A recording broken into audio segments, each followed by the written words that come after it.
Hi everyone, and welcome to the first episode of Handy Queen with yours truly, Jessika Addams. Thank you so much for your love and support and watching this episode. Today's episode, I'm going to go over basic plumbing and how it works, what type of plumbing materials there are out there, and how easy it is to replace something if it breaks in your home. For instance, in our home, the outside faucet broke over the winter after freezing. So I'm going to replace it and show you how easy it is to do plumbing in your own home, and you don't need to hire a plumber or wait for someone to come and help you. Let's get started. Okay, so before we get started with doing any plumbing work, it's really crucial that you understand what pipes mean what. There are different type of pipes in your home, and before you get started, please know what you are cutting into. As I said, don't be scared. I'm going to show you how easy it is to differentiate between each type of pipe in your home. So first of all, gas lines. Gas lines are always either going to be a yellow type of line like this, so don't touch it. If you start smelling gas, know where your gas shut-off valve is. The next one, another type of gas line, is black pipe. You're going to have this thick black pipe in some older homes. So this is another do not touch. The other type of piping, which is somewhat common in older homes, is your copper piping. So copper piping is always going to be your water. And so if you see this, you know where your water is going. Newer homes nowadays are using what we call PEX piping. So the PEX piping is flexible, it's easy to use. I love this. This is what changed my life when I was learning how to do plumbing. You have a blue representing cold, and you have red representing hot. So if you see these, just know that's your water line. Those are going to be the basic pipes in your home. If there are any other pipes that I have not shown you, I would look up and see what they are, because that's typically, in any home I've ever worked in, the type of plumbing that I see in a home.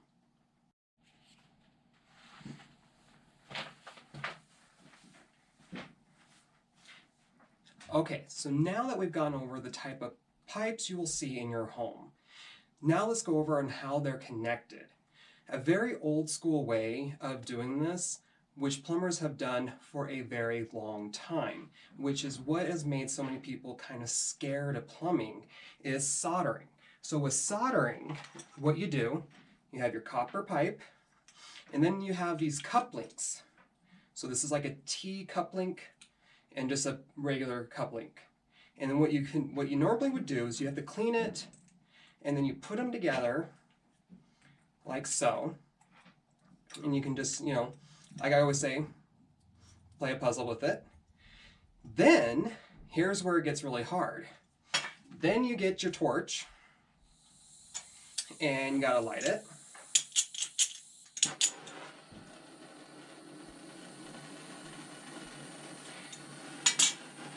Then, you have to heat up the pipe, like this. Ugh. And then you add soldering to it. If you have one little pinhole in this, you're gonna have a leak. This is horrible, and I don't even know how to do it. So that's why we are going to toss this old method out the door.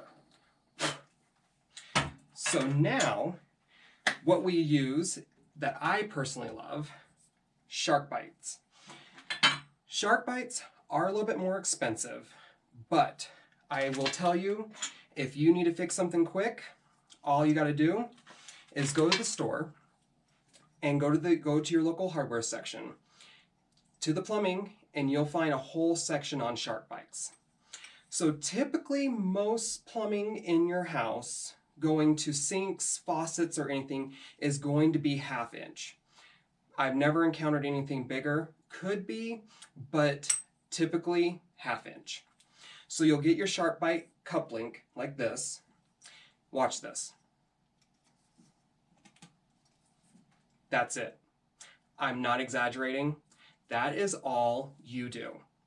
It does not come off, it creates a seal barrier, a watertight barrier inside of this. So you aren't going to have a leak. But now you're thinking, well, what if I connect it and it doesn't work, or I missed my cut or something? So all shark bites come with this new little tool. Looks like a little U. You just slide it down the pipe, push on it, and it pops right back off. Still usable. Love it, love it, love it. And shark bites come into so many different things now, such as when we replace the faucet outside the house, shark bite connected. Think of it as Legos. You can't really mess this up. If you do, cut it off, take it off, do over. It ain't gonna hurt anything. So then the next method that I love is with the PEX. Now with PEX, you still can use the shark bite, okay? This one's 3/4 of an inch, so I don't have an example with me, but pop it on there, still works. You can even use shark bites to connect from your old copper plumbing to new plumbing. It doesn't matter. Those shark bites will still make a connection and still keep it leak proof. I have never had one issue with it. The other thing that you can do if you're going to use PEX plumbing, you're going to need a cramping tool if you're going to cramp the ends together, which again, don't be scared. It is very easy.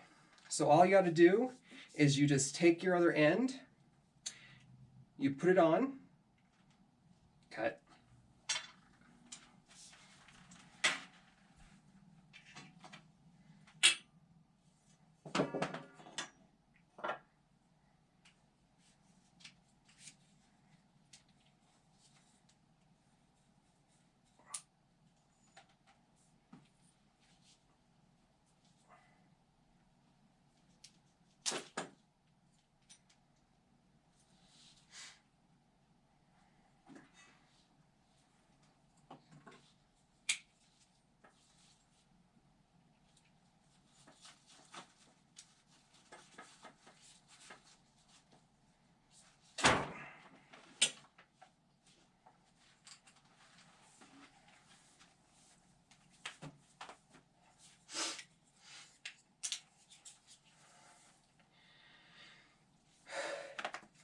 okay. Take two. Okay, so with PEX plumbing, what you can also do instead of the shark bites is just clamp them together. It's very easy, but you will need a clamping tool. So how these work out is, say we're going to just add an extension to it. You're going to buy these rings that slide into the plumbing like so, and then connect. Again, think of plumbing like Legos. That's how I look at it. I'm just putting the pieces together. Then you buy the clamps. You slide the clamps down on each end. Then you take the clamp, and this clamp has a tiny little hole right there in the end. Very easy. And again, this is just another method of connecting your plumbing. So you keep clamping, clamping, and with this tool, you see the blue light. Then release, do it again. And this method with the clamping, the one benefit it has over the shark bites is it's cheaper. Shark bites are a little bit expensive than these clamps. Blue light, release. Now, this will not come apart and it will not leak. There's no glue, no nothing. That's all you do. Say you messed up and you totally can't use this. It's very simple. All you do is you either can get a saw or this is a pipe cutter. You put it onto the pipe cutter. The pipe cutter goes on just like this. And you just go around and around. Oops. Around, tighten it up a little bit, round and around, and eventually it will pop open. Guess what? Still usable. You haven't ruined it. So don't be afraid to make mistakes. I have made so many mistakes with plumbing, and I've learned from them, and I want to teach you how to do it. All right. And remember, if a drag queen can do it, you can do it. Thank you for watching the first episode of Handy Queen with Jessika Addams.